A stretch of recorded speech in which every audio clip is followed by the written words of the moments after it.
Hey everybody, John Skiba here from the Consumer Warrior YouTube channel. And if you are finding yourself in the position where you have been sued by a debt collector, in this video I'm going to tell you the number one thing you need to do very first in order to give yourself any chance of prevailing. But if this is your first time here to my YouTube channel, click subscribe. That way you'll be notified each and every week when I put out new videos that'll help you deal with debt collection lawsuits.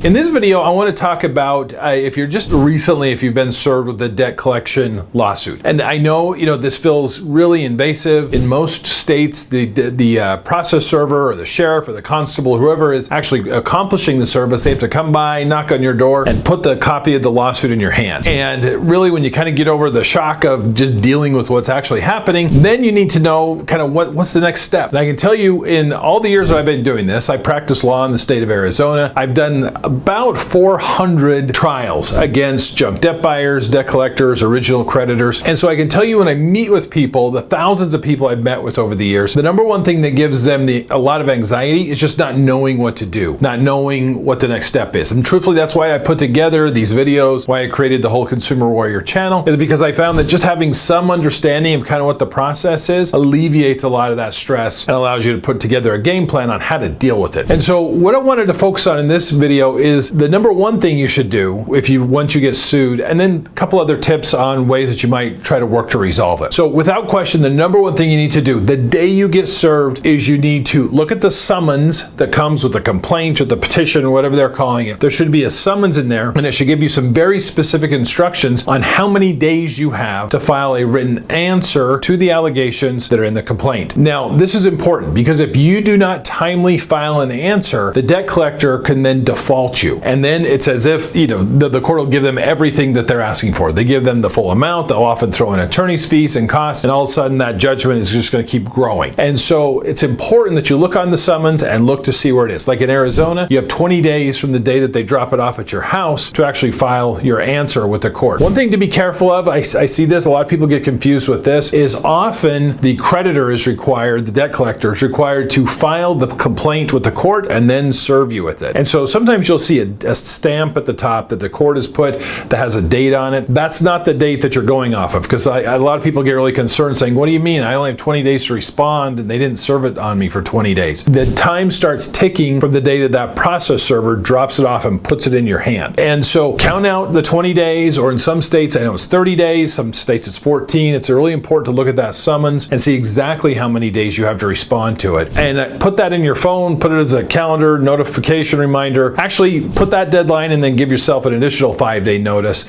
so that you can have time to put together the answer in response to their allegations. If you want to know how to do that, look in the links below. I do have a tutorial and a template that'll show you how to answer a debt collection lawsuit, kind of walk you through what that process looks like. But the reason why you need to do this is because you may be surprised to know that over 95% of debt collection lawsuits go unanswered. People just ignore it, service is bad, whatever the reason, they end up in a default judgment. And in fact, that's what the junk debt buyers and the creditors and the plaintiffs, that's what they're really banking on, is you're not going to respond to this, they're going to get their default judgment, and then they're immediately going to start doing wage garnishment, bank levy, and all those horrible things. So in order to avoid that and give yourself even a fighting chance at this, you have to file an answer, you have to respond, you have to take some action.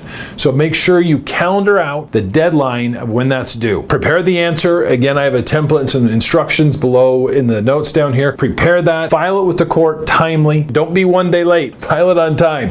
It's super important that these things be filed on time, and then you are typically required to mail a copy to the creditor's attorney so that they know that you submitted it. But make sure you get that the answer filed timely. Super important. Now, it's also important to know, I have a lot of people that reach out to me and they say, I don't want to deal with lawsuits. I don't want to go through the whole litigation process. I just want to get this settled. You're fine to reach out to the attorney who's representing the creditor and see if there's any type of settlement, negotiations or discussions that can be had. It's important to know in civil cases, settlement discussions cannot be used against you. That's under the rules of evidence. In most states, that's Rule 408. And it will basically what it says is, look, we want the parties to engage and try to resolve this dispute dispute, and so you can't use settlement discussions against people in court. So just by reaching out and saying, look, I'd like to try to resolve this, maybe you offer a settlement, even if they say no, they can't then run into court and say, hey judge, look, they already offered to pay this amount, clearly they owe the whole thing. You can still file your answer and you can still present your defenses, but some people that are just wanting to try to get it resolved early,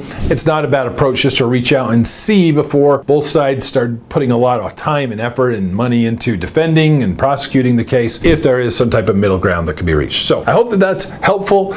Put that date, put that deadline in the calendar. You can't miss this one. It's one of the super important deadlines. And not only that, if you do that and you file an answer, you're better than 95% of the cases that are filed. You've given yourself a fighting chance to resolve this dispute on your terms and take some control of the situation. If you live in the state of Arizona, I do free consultations. My information is below. Feel free to reach out to me. I'm happy to set up a time to be able to talk to you about your case and help you put a plan in going forward. Thanks for watching today.